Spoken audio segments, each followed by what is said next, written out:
Avant de démarrer, problème de micro, ok. Avant de démarrer cette vidéo, je voudrais juste repréciser quelque chose, bon, qui me semble quand même assez évident, mais je le dis de temps en temps quand j'aborde certains sujets.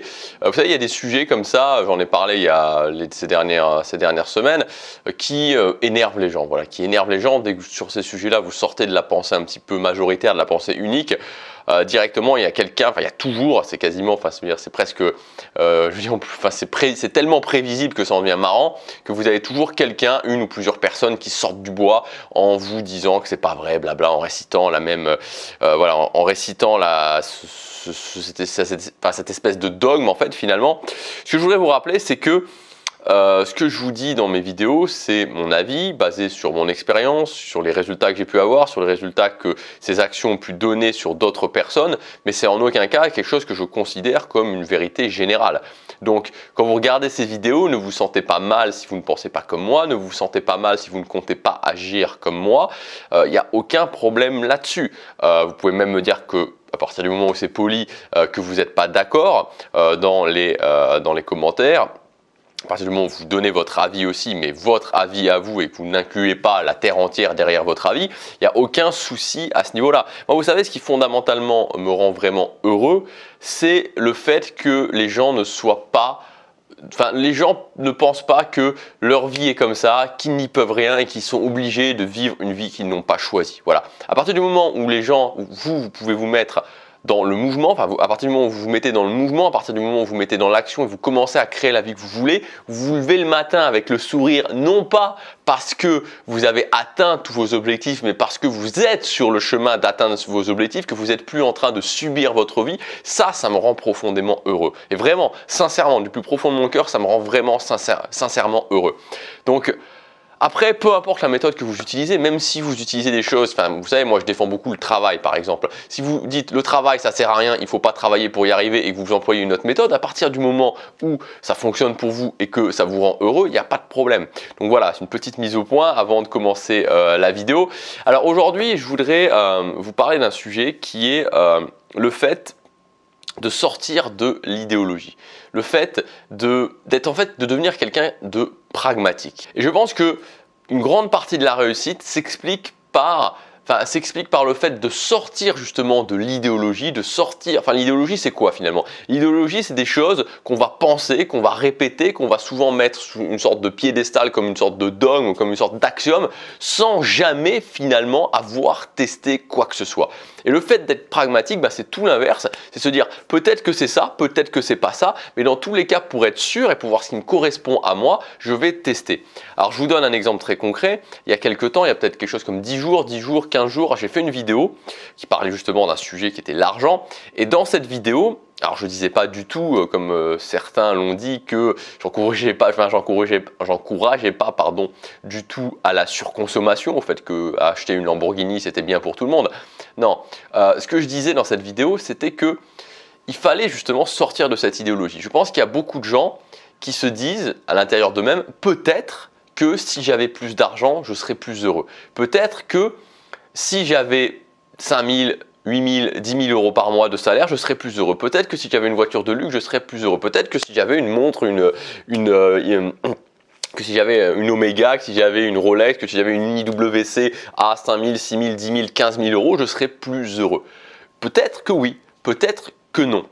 Et l'idée que je vous partageais, c'était de le faire en fait, de le tester. Que si vous avez cette inspiration à un moment donné, de le tester. Le problème sur ce sujet en particulier, c'est-à-dire sur le sujet de l'argent, c'est que directement, quand vous allez avoir cette inspiration et quand vous allez peut-être en parler autour de vous, il y a tous les gens qui vont arriver, comme je vous disais, qui vont sortir du bois et qui vont vous dire non, l'argent ça rend pas plus heureux, non ça rend pas plus heureux, non ça rend pas plus heureux, non c'est pas possible, non c'est n'importe quoi, non ça rend pas plus heureux, non c'est pas vrai, c'est pas vrai, c'est pas vrai, c'est pas vrai, c'est pas vrai. Exactement comme ça. Il y a des gens qui vont devenir hystériques ou qui vont ridiculiser ce que vous dites juste parce que vous avez eu cette inspiration, vous avez pensé que c'était peut-être possible. Et c'est, voilà, je veux dire, c'est tellement cliché, je veux dire, c'est tellement prévisible que sur cette vidéo-là, c'est ce qui s'est passé. Et qu'est-ce que je disais dans la vidéo? Je disais simplement que oui, c'est possible que pour certaines personnes, l'argent rend plus heureux. Et je prenais mon exemple avec le fait que oui, voyager en business, ça me rendait plus heureux. Et c'est tout ce que je disais. Ce que je disais, c'était pas qu'il fallait surconsommer, c'était pas tout ça. C'est pas défendre un mode de vie, c'était pas être dans l'idéologie. Je disais simplement, oui, c'est possible que si vous avez cette inspiration, ça vous rende plus heureux. Et que donc, à partir de ce moment-là, pourquoi ne pas le tester ? Pourquoi ne pas le tester? Pourquoi ne pas le faire et ensuite en tirer les conclusions plutôt que de faire comme les gens qui sont dans la masse qui disent ça c'est comme ça, ça c'est comme ça, ça c'est comme ça sans jamais rien avoir testé, sans jamais avoir eu aucun résultat. C'est-à-dire que la plupart des gens qui vont vous dire l'argent rend heureux, oui il y en a certains qui ne le veulent pas vraiment, mais il y en a certains qui en secret se disent si j'avais plus d'argent ça me rendrait heureux, qui vont même aller jouer au loto, mais qui à côté de ça vont répéter non c'est pas vrai, non c'est pas vrai, non c'est pas vrai, non c'est pas vrai, non c'est pas vrai, non c'est pas vrai. Donc voilà, il faut sortir de ça. C'était le message de ma vidéo, c'était le message de cette vidéo en fait, tout simplement. Donc pour synthétiser un petit peu tout ça, il y a deux choses en fait, il y a deux catégories. La catégorie de l'immobilisme et la catégorie du mouvement. Et en général, les gens qui sont dans l'immobilisme sont des gens qui vont être dans l'idéologie. C'est-à-dire qu'ils ils se mettent pas dans le mouvement et ils sont dans l'idéologie. Ils ne testent pas les choses. Ils pensent que il y a des choses qui sont comme ça, d'autres qui sont comme ça, d'autres qui sont comme ça, sans jamais l'avoir testé, sans jamais avoir eu des résultats, sans jamais avoir fait leur expérience. Et à l'inverse, vous avez les gens qui sont dans le mouvement et les gens qui vont tester des choses, les gens qui vont avoir de l'expérience par rapport à ça parce qu'ils se mettent dans le mouvement justement et qui vont pouvoir en tirer les conclusions, qui vont pouvoir apprendre à mieux se connaître. Et c'est ce que je vous recommande fortement, alors évidemment de vous mettre dans le mouvement, mais d'avoir vraiment cette approche qu'on pourrait dire en fait empirique des choses. Vous savez, l'empirisme en philosophie, je crois, si je dis pas de bêtises, il me semble que c'est justement cette idée que la connaissance découle de l'expérience. Et c'est vraiment ça, avoir une approche empirique des choses.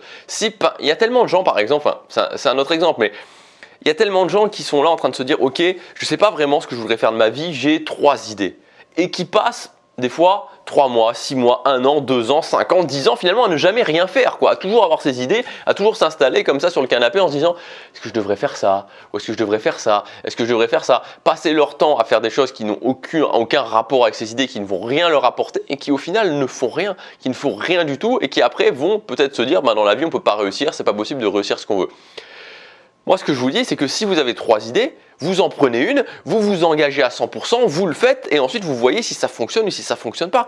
Je veux dire, c'est tellement plus productif de faire ça, c'est tellement plus intéressant de faire ça, de dire ok, je vais me mettre dans le mouvement, je vais avoir cette approche empirique, cette approche pragmatique, je vais tester par rapport à mon expérience, je vais m'engager à 100% et ensuite j'en tire les conclusions. Donc sortir de toute cette masse de personnes, et ça c'est pas, je veux dire, c'est pas de l'idéologie, c'est juste du constat, qui sont dans l'immobilisme, qui ne font rien, qui ne passent pas à l'action et qui après tirent des conclusions sur on ne sait pas tellement quoi, c'est-à-dire qu'ils font des conclusions qui sont purement idéologiques sans jamais avoir eu aucun résultat dans leur vie, sans jamais être passé à l'action. On a une ressource qui n'est pas illimitée justement, mais qu'on sous-estime énormément, c'est notre temps. Notre temps. Moi, il y a un truc qui me fascine, c'est-à-dire, c'est un truc vraiment, et j'ai souvent répété, mais c'est quelque chose que j'avais lu dans un livre de John Maxwell et qui disait la première chose, donc c'est un auteur américain qui fait aussi du coaching, mais du coaching extrêmement cher, et qui dit quand il y a ses clients qui le payent pour du coaching vraiment premium, et donc qui va vraiment sur place et vraiment pour améliorer leur vie, ce qu'il fait, c'est que pendant une semaine, il est avec eux et il note simplement ce que font les gens. Il note simplement ce que font les gens. Et rien que de savoir ça, rien que de noter ce que font les gens, rien que d'observer, il peut directement dire qu'est-ce qui va se passer s'ils vont réussir leur objectif ou s'ils vont pas réussir leurs objectifs. Et c'est la même chose pour vous. Moi, je trouve ça fascinant. Enfin, pour vous, pour moi, pour tout le monde. Je veux dire, je trouve ça fascinant ce fait de se dire si on s'observe simplement, si on voit ce qu'on fait au quotidien, on peut se dire concrètement, si on le note, est-ce qu'on va réussir à atteindre ce qu'on veut ou est-ce qu'on va pas réussir à atteindre ce qu'on veut. Il y a tellement de gens qui veulent des choses. Je veux dire, et c'est légitime de vouloir ces choses-là, mais les actions qu'ils prennent ne sont pas du tout en rapport avec les choses qu'ils veulent. Donc comprenez que dans tous les cas, vous avez cette ressource du temps, vous avez de tous les cas, même si vous dormez 8 heures par nuit, même si vous travaillez 8 heures par nuit tous les jours, ce qui fait 16 heures, et même si vous avez encore 3 heures d'obligations annexes en plus de ces 16 heures, ce qui fait 19 heures, vous avez encore 5 heures, c'est-à-dire, vous avez vu le calcul, 8 heures de sommeil, ce qui est déjà pas mal, 8 heures quotidienne de travail, plus encore 3 heures d'obligation, aller chercher les enfants à l'école, ménage, etc. Bon bref, tout ce que vous voulez. Bon, c'est pas mal. Je veux dire, 8 et 8, 16, plus 3, 19. Je suis pas bon en maths, mais je pense que c'est bon. 24 dans une journée, ça fait encore 5 heures. Donc, vous avez encore 5 heures tous les jours pour faire des choses qui sont importantes pour vous. Donc, même si ce n'est pas la meilleure idée que vous avez, mettez-vous dans le mouvement, engagez-vous à 100% sur cette idée-là, faites-le tous les jours, tous les jours, tous les jours, tous les jours, et ensuite voyez par rapport à votre expérience et non pas par rapport à du vent comme le font la plupart des gens qui restent dans l'immobilisme et dans l'idéologie. Voilà ce que je voulais vous dire dans cette vidéo. Vous ne perdrez jamais en testant et justement en ayant de l'expérience par rapport à ces tests. Alors en lien extrêmement direct avec ça, si vous dites que si vous avez été touché quelque part par ce message et que vous vous dites ok, j'ai envie de l'appliquer, c'est-à-dire que maintenant tout de suite après la fin de cette vidéo vous dites je veux l'appliquer tout de suite, j'ai sorti une formation il y a 2 jours qui est une formation, enfin c'est quelque chose dont j'avais jamais parlé, la méthode des rushs, la méthode des objectifs court terme sur 6 semaines. Donc comment être capable sur 6 semaines soit d'avancer énormément sur un de ces objectifs, de débloquer un plateau, d'augmenter ses résultats, ou alors pour les autres types d'objectifs, certains types d'objectifs qui sont complètement faisables sur 6 semaines, réussir à faire cet objectif et ensuite vous êtes tranquille, vous pouvez passer à autre chose.